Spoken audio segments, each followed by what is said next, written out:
بسم الله والحمد لله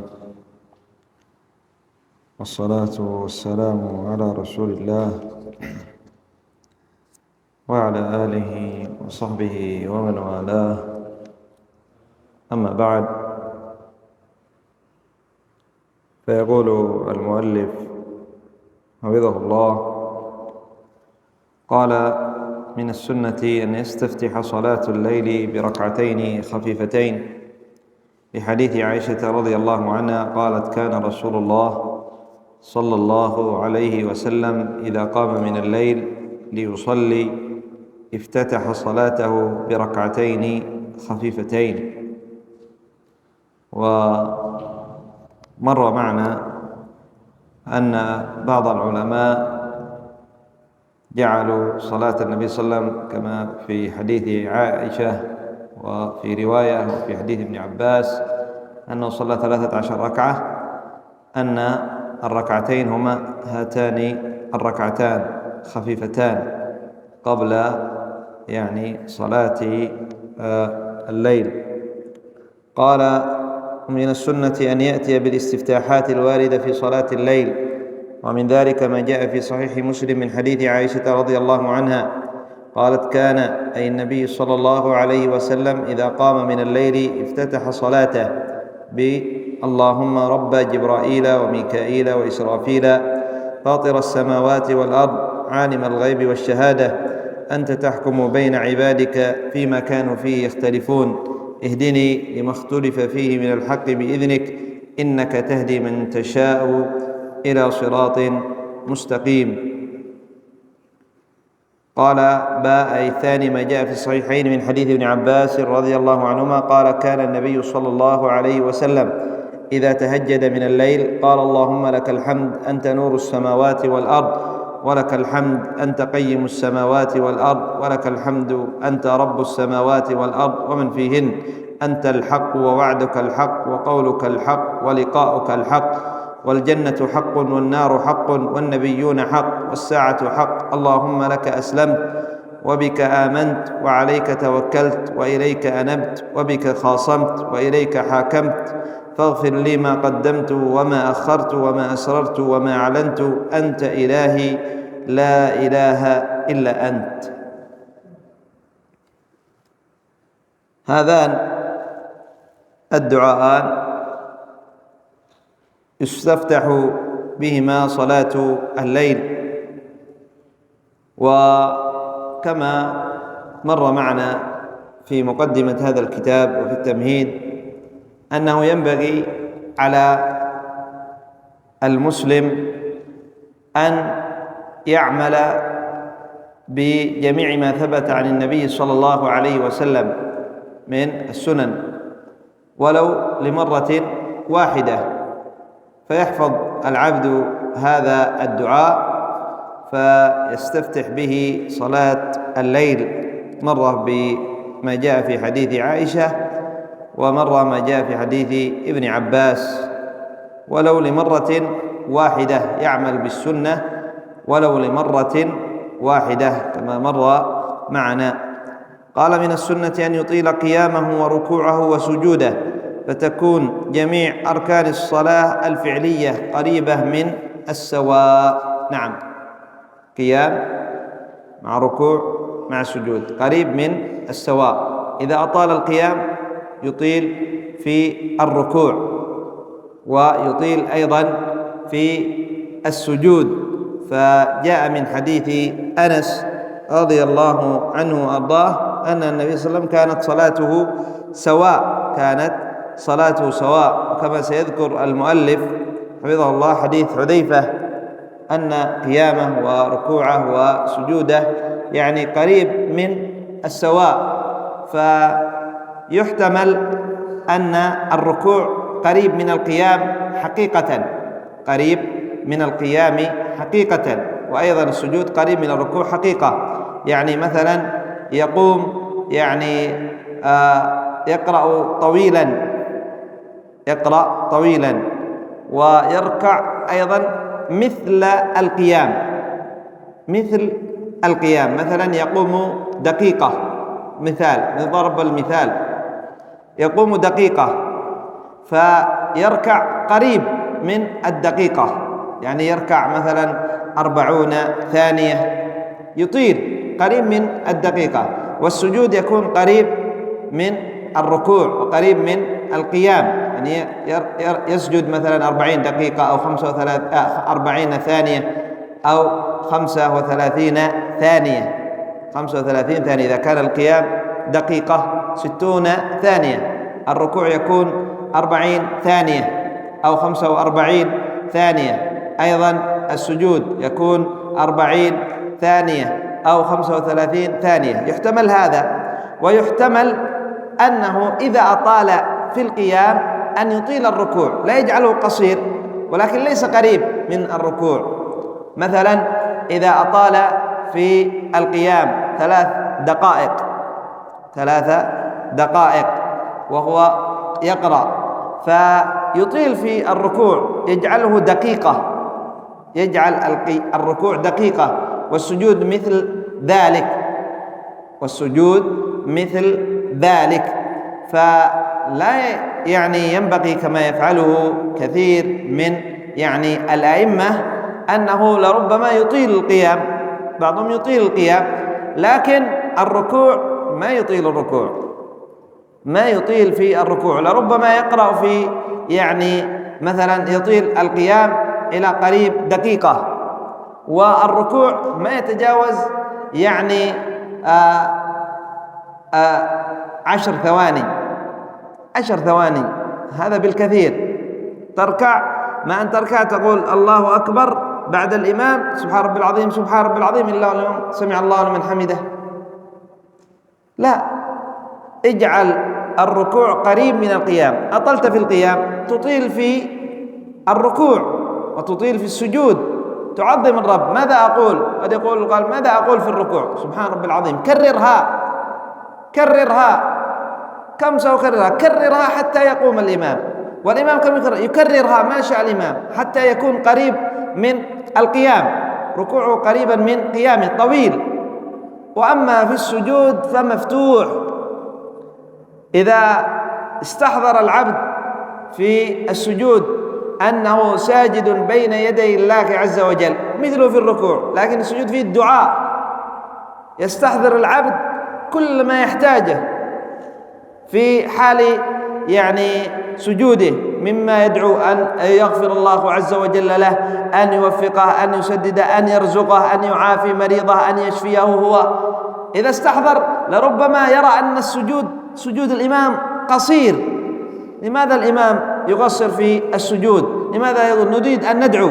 لكن لأننا لا نستحضر مثل هذا الأمور، نسجد نريد أن نرتفع، نشعر في سجودنا، نشعر عندما نسجد بأن الدماغ ينزل، إذا تأخر سوف ينزل الدم ينزل، لا نستشعر أننا هذا أقرب ما يكون العبد من ربه وهو ساجد، فلذلك يثقل علينا التطويل في السجود.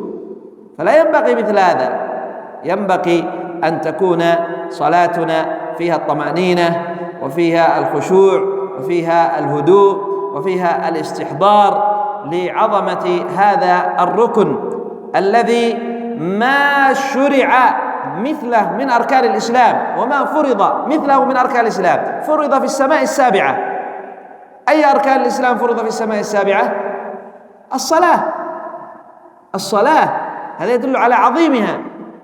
وأيضا الصلاة تكون عندما يقف العبد في الصلاة يكون بين يدي الله عز وجل، وهي صلة بين العبد وبين ربه، صلة بين العبد وبين الله عز وجل. فينبغي أن نحسن في هذه الصلة، قال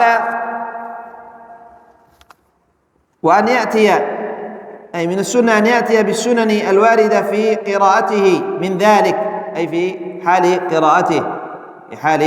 قراءته في صلاة الليل.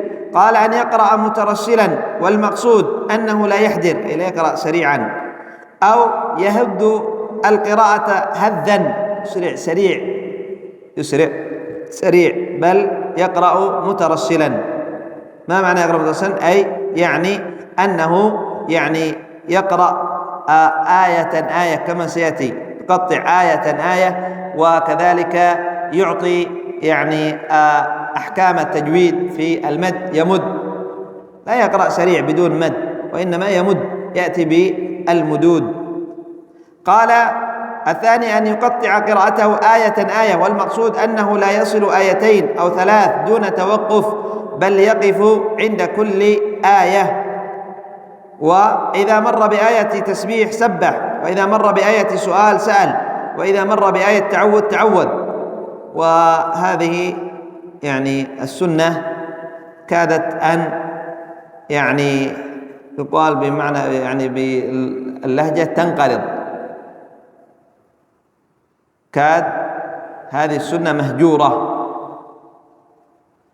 كثيرنا أو أكثرنا لا يطبق هذه السنة، ولربما يعود السبب إلى عدم تطويلنا في صلاتنا، صلاة الليل، وهذا يعني مما يعني لا ينبغي علينا أن نهتم بالسنن.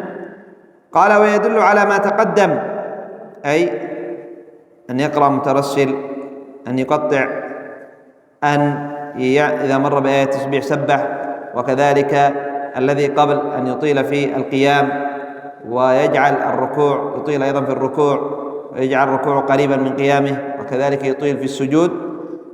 حديث قال ويدل على ما تقدم حديث حذيفة رضي الله عنه قال صليت مع النبي صلى الله عليه وسلم فافتتح البقرة فقلت يركع عند 100 ثم مضى، فقلت يصلي بها في ركعة فمضى، فقلت يركع بها، ثم افتتح النساء فقرأها، ثم افتتح آل عمران فقرأها يقرأ مترسلا.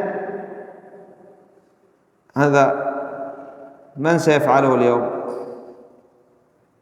ما أحد يمكن. لا ربما إذا قرأ جزء في ركعة، لا نقول فقط المصلين يتركوه، بل ربما رمي بالحجارة، صح؟ يطرد، يخرج من المسجد، يخرج من المسجد. وأيضا إذا صلى أحدنا لوحده، هل فكر أحدنا أن يقرأ يعني جزء في ركعة وهو لوحده يصلي؟ لوحده ما أحد سيؤذيه، ما أحد. لربما يوجد بعض الزهاد والعباد، هذا قليل. هذا إذا بقي الإمام موجود هنا، وإلا يضرب، يخرج من المسجد. انظروا، هذا هو التطويل.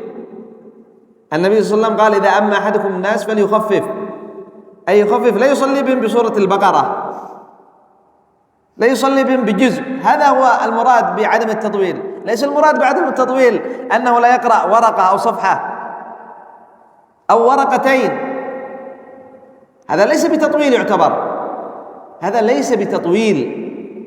قال أنس ابن مالك رضي الله عنه قال الذي أمرنا بالتخفيف، أظن أنس أو ابن عمر، الذي أمرنا بالتخفيف كان يؤمنا بالصافات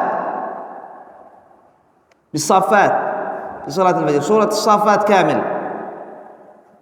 من الذي يقرأ اليوم؟ إذا قرأ الإمام ورقة، يعني صفحة ورقة، ضجر الناس، هذا تطويل. أنت تطول يا عباد الله. صلاة الفجر، قرآن الفجر، إن قرآن الفجر كان مشهودا. صلاة الفجر، اتركوا فقط صلاة الفجر أن يطول فيها، ومع ذلك تجد من يقول أن تطول ورقة فقط في ركعتين، ليس في ركعة، في ركعتين، ورقة في ركعتين، وهذا يروه طويلا. وهذا السبب أننا لا نستحضر عظمة الصلاة، هذا هو السبب، أعظم سبب في أننا نرى أن الصلاة ثقيلة، أننا لا نستحضر عظمة الصلاة، لا نستحضر أننا نقف بين يدي الله، وإلا إذا استحضر أحدنا هذا ما سيستثقل الصلاة، ما سيستثقل الصلاة، بل يعني يكون في قلبه أن يريد أن الإمام يطيل كلما أطال في الصلاة. إذا استشعرنا عظمة الصلاة فإننا سوف يعني نريد يعني بعد ذلك سوف نتمنى أن الإمام يطيل الصلاة، فكلما أطال كلما زدنا راحة.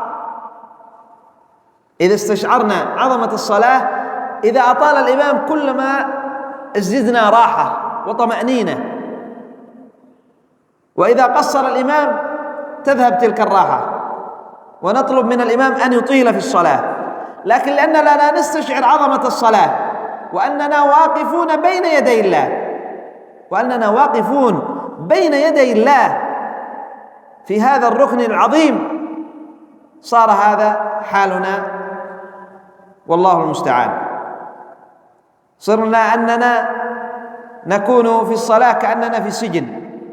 هذا حال إن لم يكن الكل مننا إلا من رحم الله، يدخل في الصلاة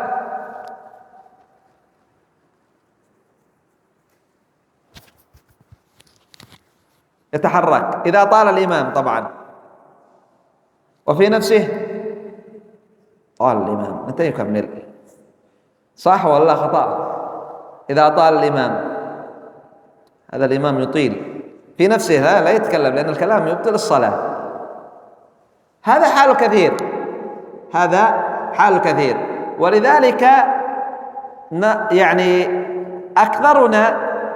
أكثرنا يعني الأئمة يحاول أن يخفف الصلاة، وبعضهم بالتخفيف يخل بواجبات الصلاة وبأركان الصلاة بسبب التخفيف. لماذا؟ قال النبي صلى الله عليه وسلم يقول: إذا أما أحدكم الناس فليخفف. طيب خفف، ليس بتفويت ركن أو يعني تفويت واجب أو يعني بإخلال في الصلاة، خفف نعم، بس تخفيف بعقل،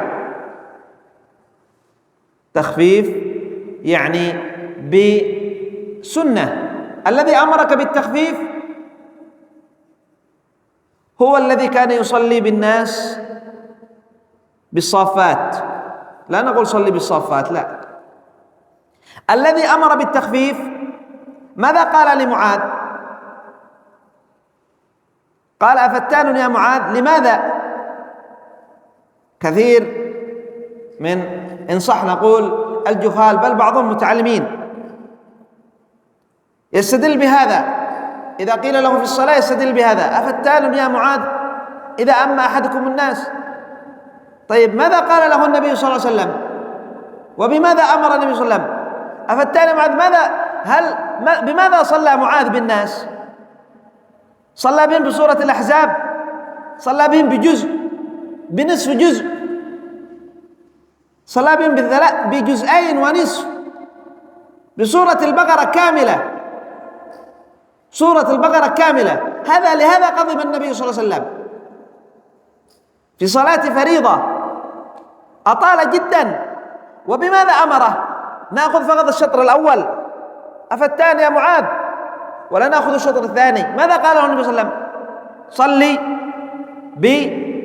بالأعلى، سبح اسم ربك الأعلى، والسماء والطارق، والشمس وضحاها. هذا في أي صلاة؟ صلاة ماذا؟ صلاة العشاء. السنة أن يقرأ في صلاة العشاء بوسط المفصل، كما جاء في حديث أبي هريرة أن النبي صلى الله عليه وسلم يقرأ في الفجر بطوال المفصل، وفي العشاء بوسطه، وفي المغرب بقصاره. طوال المفصل من سورة قاف إلى سورة المرسلات، هذا طوال المفصل يقرأ في صلاة الفجر. السنة الأكثر. وسط المفصل من سورة عما النبأ عما يتساءلون إلى سورة الليل إذا يغشى، هذا وسط. إذن صلي بهم هكذا في العشاء، وفي الصبح بطواله، وفي المغرب بقصاره، من الضحى إلى الناس، من الضحى إلى الناس. لا، بعض الأئمة في صلاة الصبح يقرأ بوسط المفصل بالشمس وضحاها سبح اسم ربك الأعلى. لماذا؟ قال النبي صلى الله عليه وسلم قال إذا أما أحدكم الناس أفتان يا معاذ، قال لو أفتان يا معاذ صلي في صلاة العشاء بالليل بسبح اسم ربك بالشمس، نعم، لكن في المقابل بصلاة الفجر أطل القراءة. قال بعد أكملنا الحديث، الله المستعان.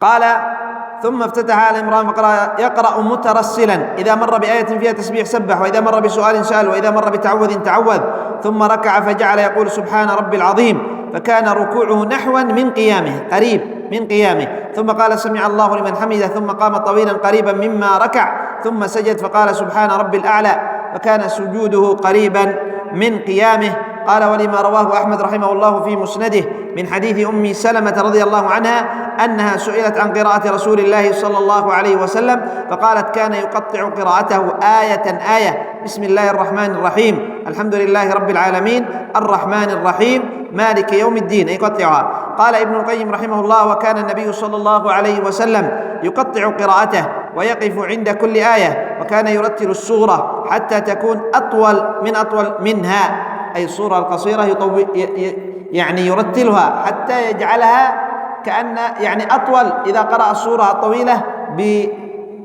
بدون ترتيل أطول منها، السورة القصيرة أطول منها. مثلا ألهاكم التكاثر يرتلها يجعلها أطول من سورة لم يكن الذين كفروا من أهل الكتاب سبب التطويل فيها. قال وقام بآية يرددها حتى الصباح. وقال وكان رسول الله صلى الله عليه وسلم يسر بالقراءة في صلاة الليل تارة، ويجهر بها تارة، ويطيل القيام ويخففه تارة، ويوتر آخر الليل وهو الأكثر، وأوله وأوسطه. نكتفي بهذا القدر إلى هنا. سبحانك اللهم وبحمدك، أشهد أن لا إله إلا أنت، أستغفرك وأتوب إليك.